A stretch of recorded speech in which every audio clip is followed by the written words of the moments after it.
Alors, qu'est-ce qui a changé par rapport à nos parents? Donc, cette vidéo, elle aurait pu s'intituler également La fin du pacte social ou comment l'économie influence notre vie. D'accord? Donc, par rapport à nos parents, qu'est-ce qui a changé? Donc, moi, j'ai la quarantaine. Et du coup, j'ai connu aussi les années 80, 90, etc. Et c'est vrai que moi-même, je suis assez vieux, entre guillemets, pour dire que c'était pas du tout la même époque. L'époque a changé. Et vraiment, c'est pas juste une simple vue de l'esprit. Ok. Alors, dans les années 70-80, donc mes parents, par exemple, eh bien, un seul salaire suffisait à faire vivre une famille, même une famille nombreuse. Je vous garantis. Ok. Il y avait pas énormément d'inflation. Je me rappelle, avec 100 francs au mammouth, pour ceux qui s'en rappellent, on remplissait le caddie, quoi. D'accord? Et on était refait. On avait du choix, on avait des marques dans le frigo. Voilà, on mangeait pas que des produits discount. Ok. Il y avait vraiment de tout dans le caddie. Et je vous dis, 100 francs, on était refait. Le caddie était blindé. Et pour vous donner aussi un titre d'exemple, même le paquet de cigarettes, hein, les fameux Marlboro, à l'époque, ça coûtait même pas 10 balles, quoi. Le paquet de 20, ok, pour ceux qui fumaient. Donc, c'est vrai que c'est pas le meilleur exemple qui soit, mais moi, vu que j'ai fumé ensuite, eh bien, j'ai pu voir la comparaison et la différence. La différence de prix, notamment. Et du coup, mon père, avec son seul salaire, pourtant il était ouvrier, hein, avec son seul salaire, il a réussi donc à faire construire une maison, à être propriétaire. Ma mère donc était femme au foyer, donc à éduquer ses enfants. La plupart, on a tous fait des études supérieures. Voilà, on partait en vacances au moins une fois par an. On était tous bien habillés à peu près, etc., etc. Donc, je veux dire, ma mère, elle n'avait pas besoin d'aller bosser. La gestion familiale, elle était beaucoup plus simple, finalement, parce que chacun était cantonné à son rôle. Mon père, dehors, au travail. Ma mère, à la maison, femme au foyer. Son travail, c'était d'éduquer les enfants. Ok. Donc, chacun son rôle, j'ai envie de dire, un rôle purement traditionnel, c'est vrai, mais qui a très bien fonctionné quand on regarde ce qui se passe aujourd'hui. Après, bon ou mauvais, c'est un autre débat, mais toujours est-il que ça a fonctionné comme ça, et ça a plutôt bien fonctionné, j'ai envie de vous dire. Et le pire, c'est sur l'économique. Donc, avec un seul salaire, hein, mon père, c'était pas Crésus, hein, loin de là, donc il était ouvrier.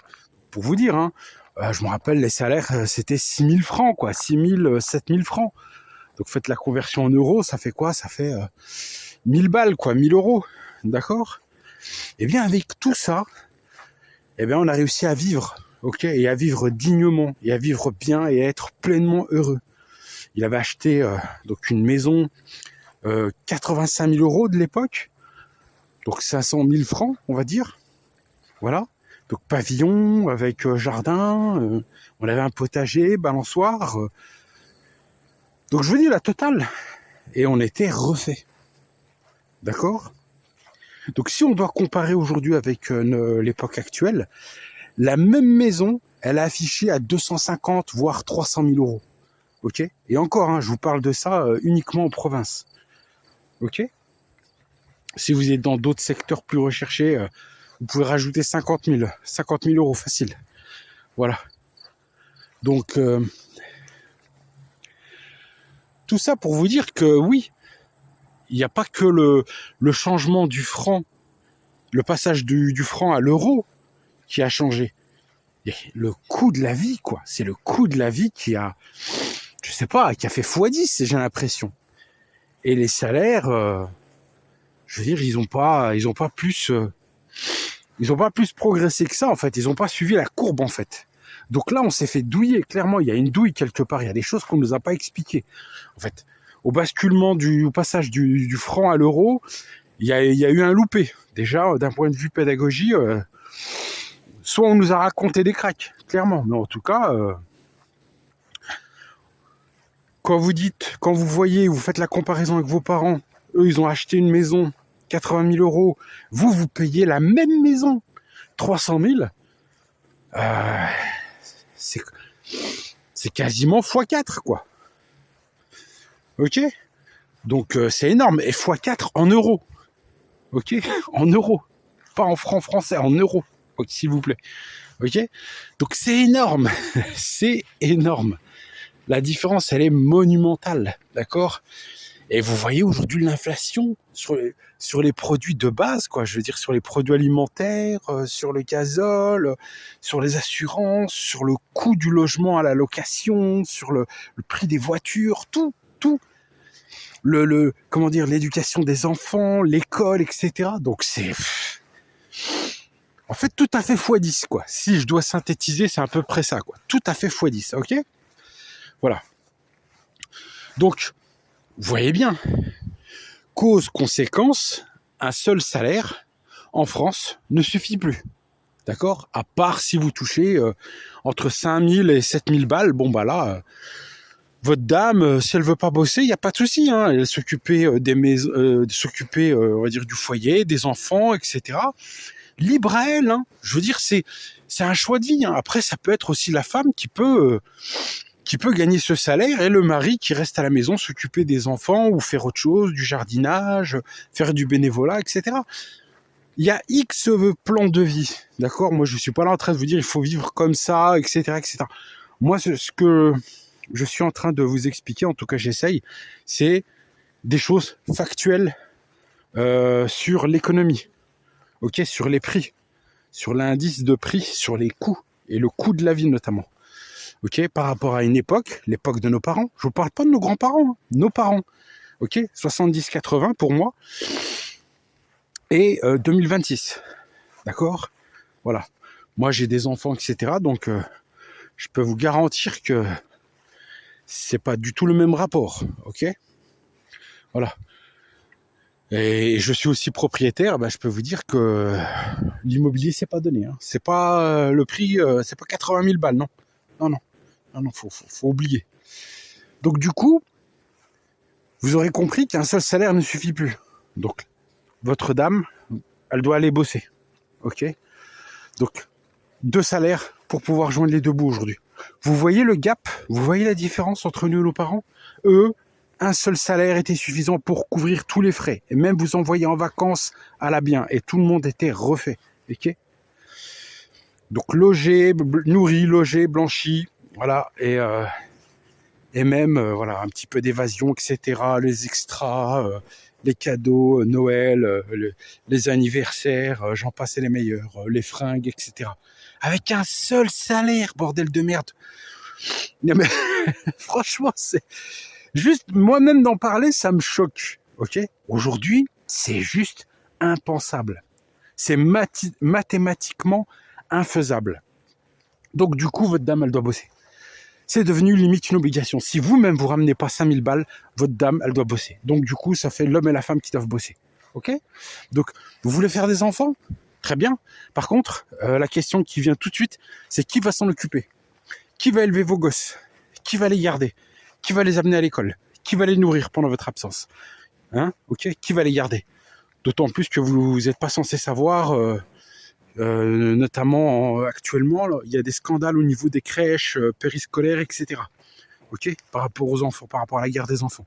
Donc, et puis même, payer une nounou ou quoi aux caisses, ça coûte un bras même. Et puis il faut toujours avoir confiance. Vous avez compris? Parce que vous confiez vos enfants à un tiers. Donc le tiers de confiance, voilà. Et les parents ou les grands-parents, ils sont pas toujours disponibles. Et la plupart du temps, ils sont vieux. Ok? Et d'ailleurs, si on peut faire le parallèle aussi avec nos parents, nos parents, ils ont la chance, notamment mes parents, d'être en retraite, d'avoir une retraite à taux plein. D'accord? Et ils peuvent partir aujourd'hui, vu qu'ils ont du temps, 2 fois, voilà, en vacances, 2 fois par an. Et quand je vous dis ils vont 2 fois en vacances par an, ils restent à chaque fois 2 ou 3 mois à l'étranger, d'accord?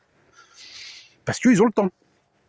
Contrairement à avant, où ils avaient une vie active. Vous aurez compris. Donc vous voyez la différence? Elle est monumentale. Et du coup, c'est pour vous montrer l'impact de l'économie sur notre vie, sur le social. Parce qu'on a tendance à relier l'économie uniquement, de voir ça uniquement d'un point de vue statistique, INSEE, des chiffres, des courbes. Non, c'est de l'humain surtout. C'est ce que j'ai tendance à dire. Derrière les courbes, il y a toujours de l'humain. Ok, l'offre et la demande, il y a toujours de l'humain. Dans les tableurs Excel, il y a toujours de l'humain. Ok. Voilà, à part si on parle de produits ou de services ou quoi, mais bien souvent, c'est toujours de l'humain. Ok? Pardon. Et du coup, voilà. Donc, les deux doivent aller bosser pour joindre les deux bouts actuellement. Donc, les enfants, il n'y a plus personne se pose la question du mode de garde des enfants, puis même comment les garder. Et voilà, ça crée tout de suite des tensions. Vous voyez ce que je veux dire?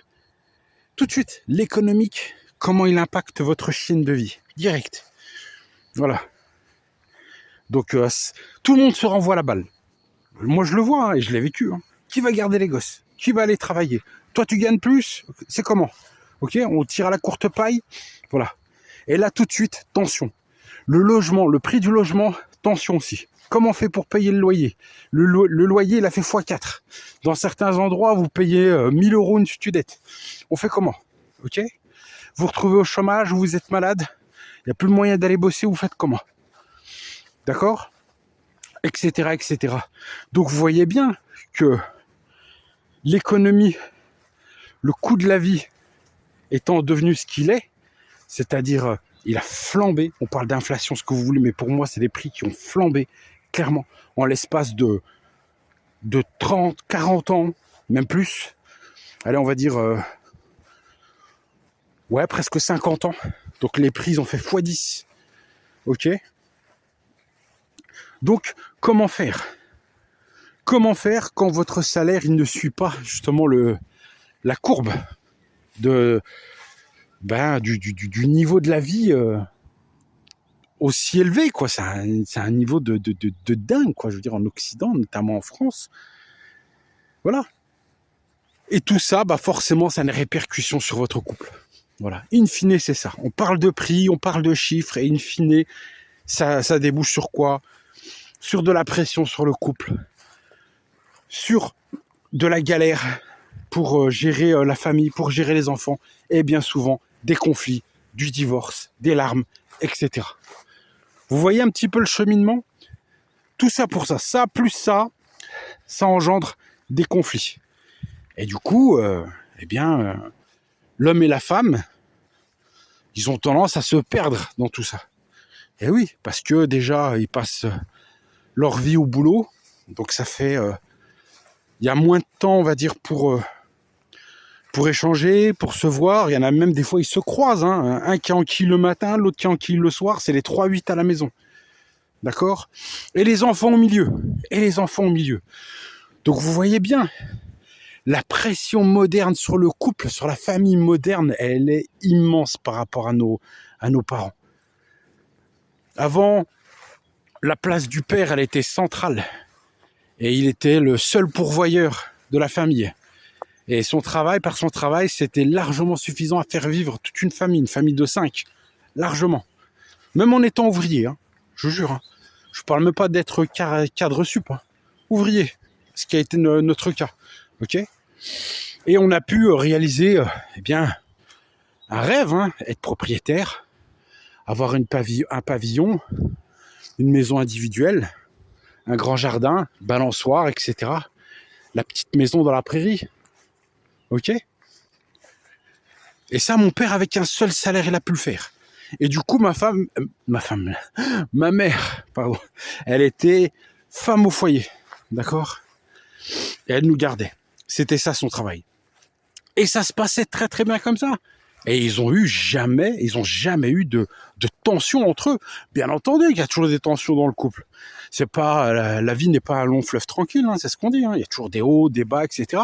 Mais cette pression-là, elle était moindre Alors qu'aujourd'hui, cette même pression, c'est celle qui s'accentue le plus et qui tue le couple et la famille moderne. Vous comprenez? Ok.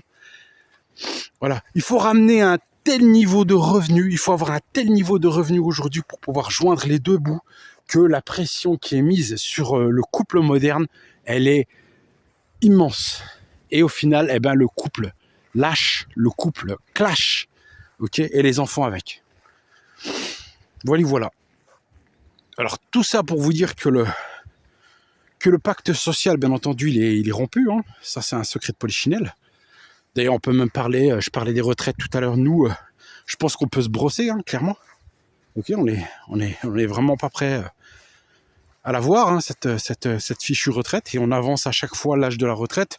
Bon, à un moment donné, les mecs, il faut être OP, hein, il faut dire la vérité. Il n'y aura pas de retraite, voilà, arrêtez de vous foutre de notre gueule. Ça sert à rien de reculer l'échéance. À un moment donné, on est grand, on a compris. Hein. Il n'y aura pas de retraite, voilà, ok. Parce que déjà, il y a un problème démographique, pour plus de ça, il n'y a pas assez d'actifs pour payer déjà la retraite de ceux qui sont actuellement, donc la génération du papy boom, donc ils sont déjà retraités. Donc inversement de la pyramide des âges, etc. Bon, je vous renvoie aux chiffres de l'INSEE, bon, peu importe. Mais même nous, je veux dire, notre retraite, franchement, on pourra se brosser. Donc au final, si on compare notre vie par rapport à celle de nos parents, juste nos parents, je vous parle même pas des grands-parents, nos parents, d'accord, à la génération du baby boom, ceux qui sont nés après 45, après la Seconde Guerre mondiale, dans les années 40, etc., quoi, à partir des années 40. Mais eux, ils ont transformé, quoi. Ils ont transformé le tir. Ils ont transformé l'essai. Nous, punaise, on n'en voit pas le bout, quoi. Franchement, on n'en voit pas le bout, quoi. On est en train de surfer dans l'instabilité du moment présent et à venir, et on sait même pas comment se diriger dans tout ce brouillard, quoi, dans tout ce merdier, en essayant de prendre en compte tous les paramètres possibles et inimaginables. Et même comme ça, quand tu essaies de prendre en considération tous les paramètres, il y en a d'autres qui viennent de se greffer, mais tu te rends compte, punaise, putain de prise de tête, quoi. Ok ? Le monde dans lequel on vit, il est de plus en plus complexe, parce que si vous rajoutez à ça l'IA, le fait que le boulot il risque de disparaître, les carrières de plus en plus assurées, où les gens ils changent 10 fois de métier, parfois par vocation et parfois parce qu'ils n'ont pas le choix, et la précarité aussi. Donc et puis des fois quand vous avez des accidents de parcours, ça peut arriver aussi. Donc vous voyez bien que nos parents, ils ont vraiment connu la stabilité. Et nous, ce qu'on est en train de connaître, c'est l'instabilité. Ok ? Eux, ils ont connu le plus. Nous, définitivement, on est en train de connaître le moins. Ok ? On est, en train de récurer le fond de la casserole, quoi. On est en train de se taper les miettes, si vous voulez. Et du coup, si vous avez des enfants comme moi, en tant que parent, des fois, vous vous faites un nœud au cerveau pour comprendre et pour essayer de deviner dans quel monde ils vont grandir. Ok ? Et c'est pas évident. C'est pas évident. Donc voilà. Tout ça pour vous dire que l'impact de l'économie sur notre chaîne de vie, il est phénoménal, ok ? Et que derrière les chiffres, il y a toujours de l'humain. Écoutez, dites-moi ce que vous en avez pensé en commentaire. Merci infiniment de m'avoir écouté. N'hésitez pas à me soutenir, commenter, liker, les choses habituelles. Et du coup, je vous souhaite une très bonne soirée. Je vous dis à une prochaine vidéo.